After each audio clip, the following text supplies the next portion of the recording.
ನಮಸ್ಕಾರ ವಿದ್ಯಾರ್ಥಿಗಳೇ, ಪ್ರೀತಿಯ ಮಕ್ಕಳೇ. ಈ ದಿನ ನಿಮಗೆ ಒಂದು ಸಣ್ಣ ಪರಿಕಲ್ಪನೆಯನ್ನು ಅರ್ಥ ಮಾಡಿಸೋದಕ್ಕೆ ಹೊರಟಿದ್ದೀನಿ ಈ ವಿಡಿಯೋ ಮುಖಾಂತರ.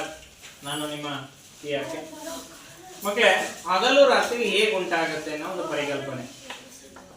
ನಮ್ಮೆಲ್ಲರಿಗೂ ಗೊತ್ತು, ಸೂರ್ಯ ಹುಟ್ಟುತ್ತಾನೆ ಆಗ ಹಗಲಾಗುತ್ತೆ, ಸೂರ್ಯ ಮುಳುಗ್ತಾನೆ ಆಗ ಕತ್ಲಾಗುತ್ತೆ ಅಂತಕ್ಕಂಥದ್ದು ನೀವೆಲ್ಲ ತಿಳ್ಕೊಂಡಿರ್ತಕ್ಕಂಥದ್ದು.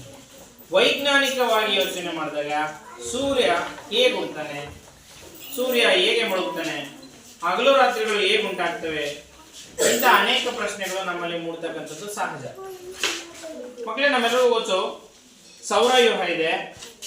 ಸೌರವ್ಯೂಹದಲ್ಲಿ ಕೇಂದ್ರ ಭಾಗದಲ್ಲಿ ಸೂರ್ಯ ಇದ್ದಾನೆ. ಸೂರ್ಯನ ಸುತ್ತ ಗ್ರಹಗಳು ಸುತ್ತುತ್ತಾ ಇರ್ತವೆ. ಈ ಗ್ರಹಗಳಲ್ಲಿ ನಮ್ಮ ಭೂಮಿಯು ಸಹ ಒಂದು.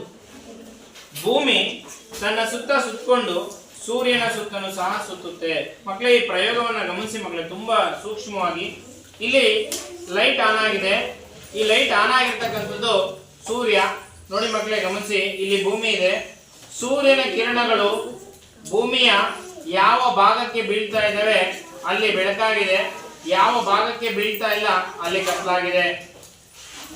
ಮಕ್ಕಳೇ, ಈ ಭೂಮಿ ತನ್ನ ಸುತ್ತ ಸುತ್ತಕೊಂಡು ಸೂರ್ಯನನ್ನು ಸುತ್ತಲೂ ಸಹ ಸುತ್ತೋದ್ರಿಂದ ಈ ಭೂಮಿಯಲ್ಲಿ ಸ್ವಲ್ಪ ಬದಲಾವಣೆಗಳಾಗ್ತಾ ಇದೆ. ನೋಡಿ, ಭೂಮಿ ಸುತ್ತುತ್ತಾ ಇದೆ, ಈ ಭಾಗ ಬದಲಾವಣೆ ಆಗ್ತಾ ಇದೆ, ಭಾಗ ಚೇಂಜಸ್ ಆಗ್ತಾ ಇದೆ.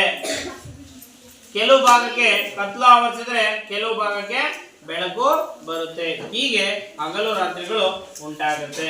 ಮತ್ತೊಮ್ಮೆ ಹೇಳ್ತಾ ಇದ್ದೀನಿ, ಸೂರ್ಯನ ಕಿರಣಗಳು ಭೂಮಿಯ ಯಾವ ಭಾಗಕ್ಕೆ ಬೀಳುತ್ತೆ ಅಲ್ಲಿ ಬೆಳಕಾಗುತ್ತೆ, ಸೂರ್ಯನ ಕಿರಣಗಳು ಭೂಮಿಯ ಯಾವ ಭಾಗಕ್ಕೆ ಬೀಳಲ್ಲ ಅಲ್ಲಿ ಕತ್ಲಾಗಿರುತ್ತೆ. ಧನ್ಯವಾದಗಳು.